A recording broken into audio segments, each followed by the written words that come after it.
You can be fishing in Georgian Bay, on your boat with downriggers. You can be in Algonquin, fishing from your boat or canoe. You can catch fish, or not catch a thing. Sometimes you get nice days, sometimes you get rain. And whether or not you get to cook your own, or head to the store and buy it, the most important thing about fishing is getting out in the world around you and participating.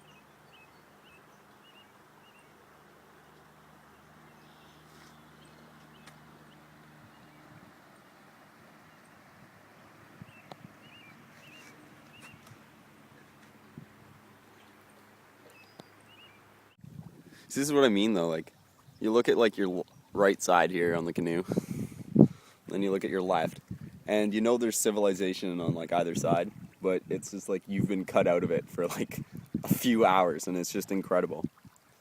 Like, it's so nice. I'm gonna do this like every day. It's one of my favorite spots on the Grand. It's just incredibly gorgeous. There's a little hollow up here we're coming to. You can do like a little bit of fishing. I'm not going to bother right here. I like to fish a little further down, but yeah. Over the centuries, like all the river has like washed out the bottom of that tree. So there's like, gives it like a cool little hollow. It's pretty cool. It goes really far up there. It's incredible because you can't actually hear any cars. You can't like hear anything going on. It's pretty much silent until I start talking, I suppose.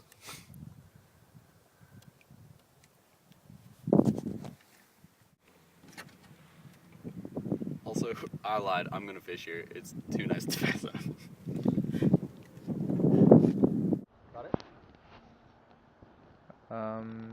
Just one sec. Yep, we're good. Catch that? Yep. Sick. Oh, buddy. It's a gorgeous little bass. Oh, look at him.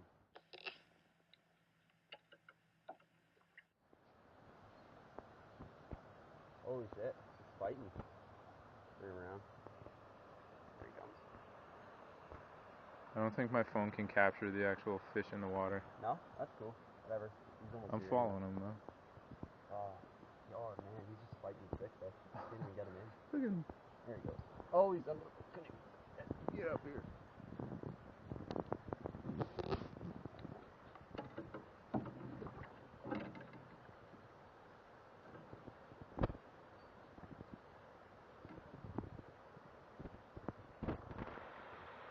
Woo! There's a gorgeous little fish. Cheers, everybody. Letting them this bad boy go though.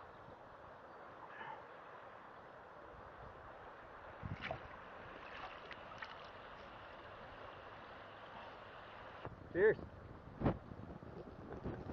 Oh my god. Yes. So excited.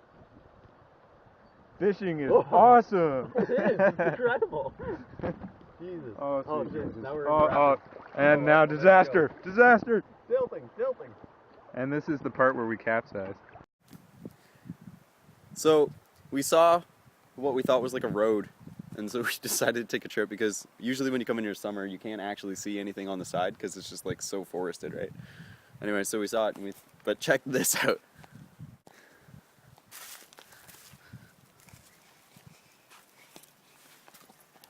Okay, so we're inside of a tree.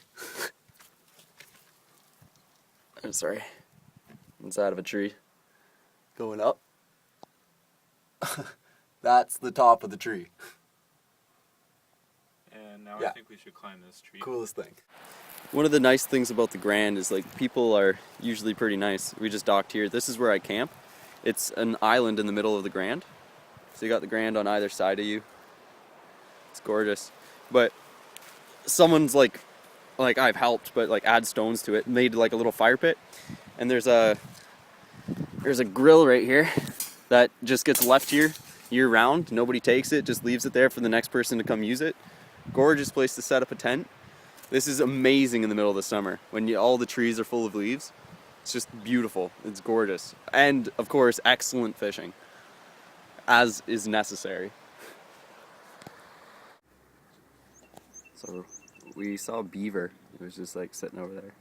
Like I said, anytime you go out here, you're just down for an adventure. Anyway, you can tell like this tree, look how white it is. It's because the beavers have eaten off all the bark. So if you ever see like a pile of sticks where the bark is gone, it's usually reminiscent of the beavers. And this is their dam right here. We saw it just swim under.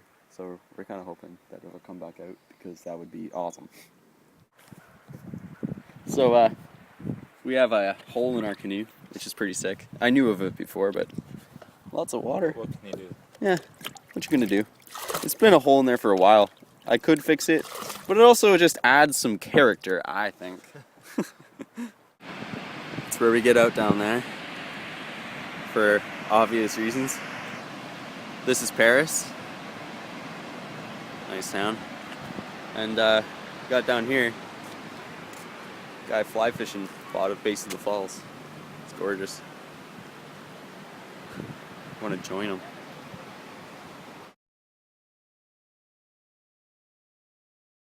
Because I went on a spontaneous fishing canoe trip like I usually do with my buddy Dan. First of all, take a look at the canoe. This is where it gets fun. I'm going to show you the canoe for a solid 5 seconds here. Sorry, 5 seconds. And you can pick out what's wrong with the situation. If you guessed no paddles and no alcohol, you're correct. So we forgot the paddles, and that is why we were using that stick. 2 sticks, we have that one too. So right here, we're kind of at like, this is the Thames River right here, and we're at a tributary. And what happens is when the water comes down from the tributary, it brings all sorts of food when it mixes here. So right in here is just like a hot spot for like fish and all sorts. Right now it's just going to be carp, which is what I'm fishing for anyway. Can't really eat them, but they're fun sport fish.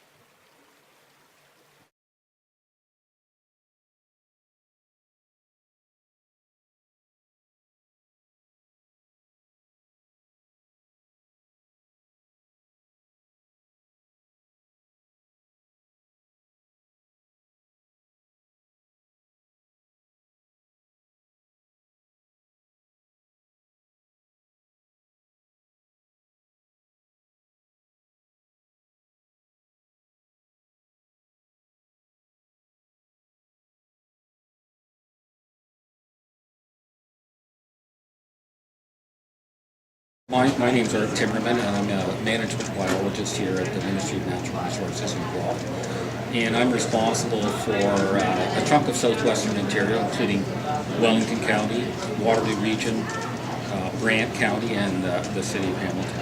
And you know, I've always liked to fish. You know, where I grew up down in Chatham, did a lot of fishing in the creeks and the Grand River.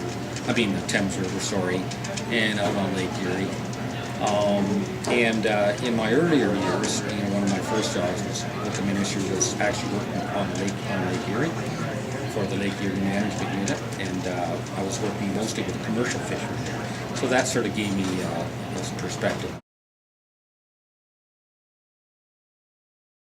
Now in Ontario, biologists who work for the MNR, we have some guiding documents that we should be relying on when we're making our decisions. And the big one for us is this thing called Strategic Plan for Ontario Fisheries. We like to call it SPOF 2, and it sort of sets out some basic principles. And one of the principles, probably is most applicable to the whole issue of stocking, is that in Ontario, our priority is to rely on naturally sustaining populations of fish. In other words, If you maintain the fish habitat, and in some cases if you improve it, the fish will produce fish for angling opportunities and fish viewing opportunities and whatnot.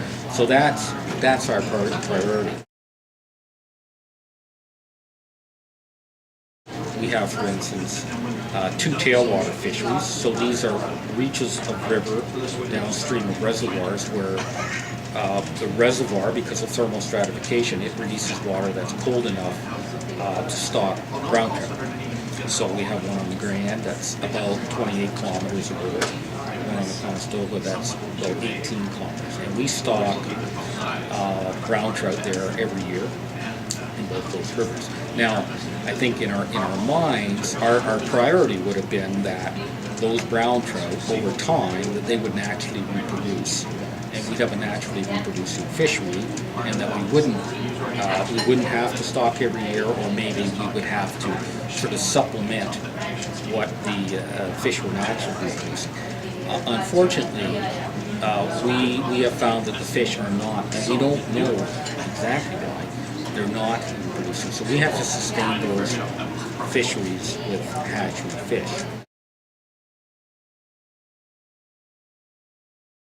We just had a video from our deputy minister, like the provincial budget came out yesterday or Tuesday, and it's tough. It's going to be tough. Like we've lost like 40% of our staff in the last 10 years. Like we're M&R, it's sort of the bottom of the barrel as far as funding, and it is which seems kind of wrong. It is. It's like half of the provincial budget. We get half of 1% of the budget of the 100%. There are a lot of people, private landowners, who want to do the right thing on their land, which would result in improved fish habitat, improved fisheries. But at the end of the day, there has to be warm bodies to instruct those people on what's the right thing to do and help them do it. Put them in touch with other groups that will do it, put them in touch with grant programs where they can get some financial help to do that. Just direct them so that they're doing the right thing instead of the wrong thing. Some people might think, well, I'll put this dam in the stream and we'll have more water and more fish. Well, it doesn't quite work that way.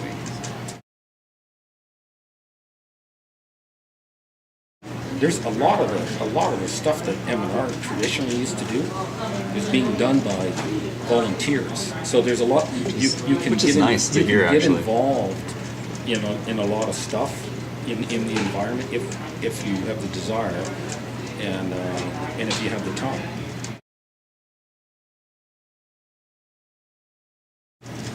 My name is Larry Halleck, and I am a stewardship coordinator with the Ministry of Natural Resources. I currently work for the Wellington County Stewardship Council. I've been doing that for about 10 years. Before that, I was an aquatic biologist with the Ministry of Natural Resources. And actually, I have been a biologist since 1983. So between 83 and roughly 2000, I was a biologist, and then after that, a stewardship coordinator. My background is I have a bachelor's science degree at the University of Guelph and also a master's science degree at the University of Guelph, and both of those are in aquatic ecology. So obviously I have been interested in aquatic ecology for some time, and prior to that, and I think what got me involved is I grew up on a farm in Norfolk County near Simcoe, Ontario, and have been an avid fisherman all my life. And I think just going fishing with my dad and my grandfather made me decide I don't want to be a farmer and I want to be a biologist. So I've been a biologist since I was probably about 6 years old, and being involved in fisheries management. And so I guess I'm living the dream. I enjoy what I do. Even as a stewardship coordinator, I still do a lot of work with aquatic resources and fishing and fish stocking and fish habitat, more importantly. So yeah, it's a great career.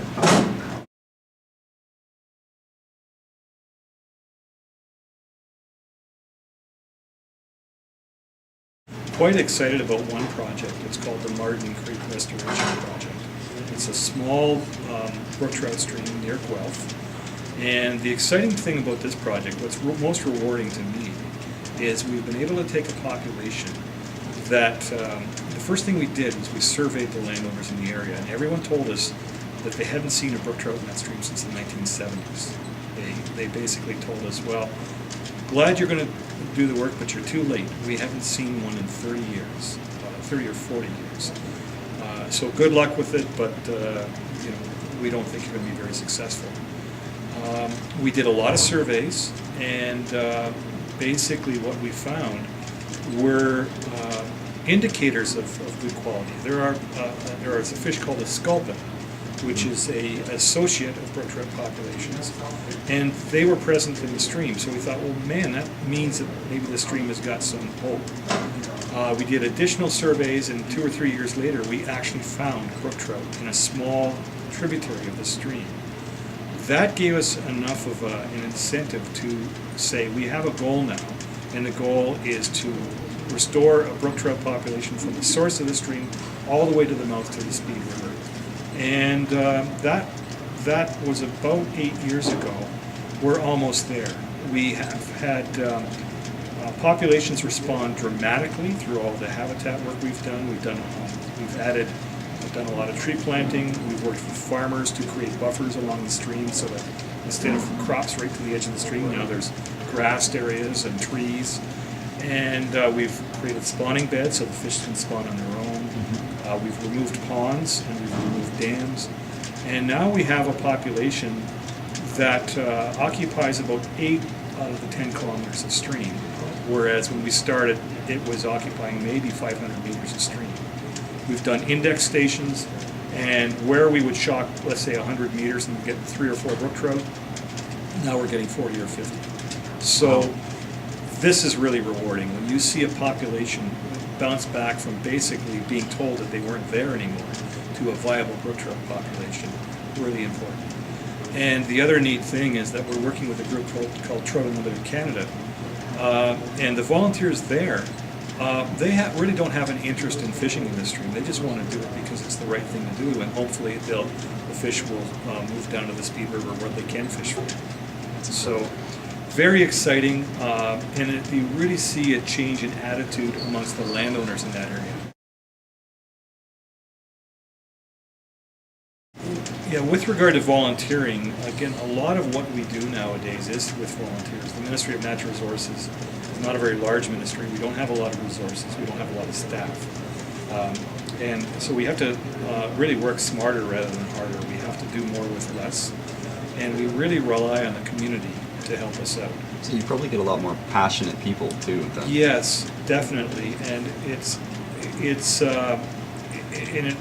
another positive benefit of that is education, because when you get volunteers in an area and they'll tell their friends and it snowballs from there. Some of the volunteer groups we work with, one group is called Trouts Unlimited Canada, and they're a group of mainly anglers, but not all of them are anglers. We also in the past have worked with the Ontario Federation of Anglers and Hunters. They're another group. In the Grand River watershed, there's a group called Friends of the Grand River that we do some work with. And we have worked with a lot of different groups, like we worked with local 4-H clubs, which is more of an agricultural organization. So it really depends on the site and the project and who's in the community. We really feel strongly that if you want to work on a local project, you got to know what community members are around there and really work with them. It really doesn't work to get a group of volunteers that are from perhaps outside the area, because they don't have ownership of that resource. You really need local people who can feel like they are part of that resource and there's some ownership there, so that's really cool. There's a lot of young people that grow up in cities now that have no connection, no exposure to nature.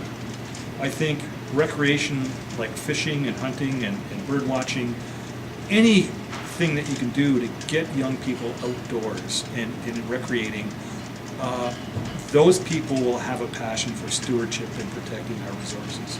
So if nothing else, if we get more people out there fishing and more people with a passion for the outdoors, those people if they get it young enough, those people, as they grow up, will be good stewards of the land in the future.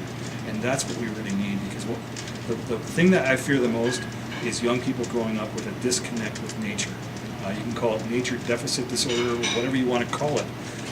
If young people grow up in an urban situation and really don't have the opportunity to get close to the land, we are going to lose a lot of the resources we have out there. And the results from an ecological point of view will be disastrous.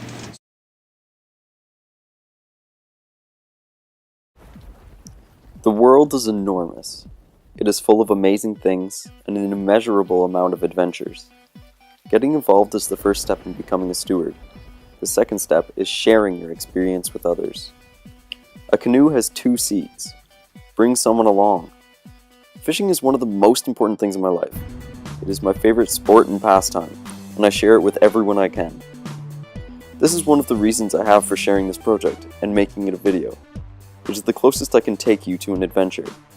I can't share the camaraderie, the excitement, or the laughter, but I can encourage you to pick up a rod and reel.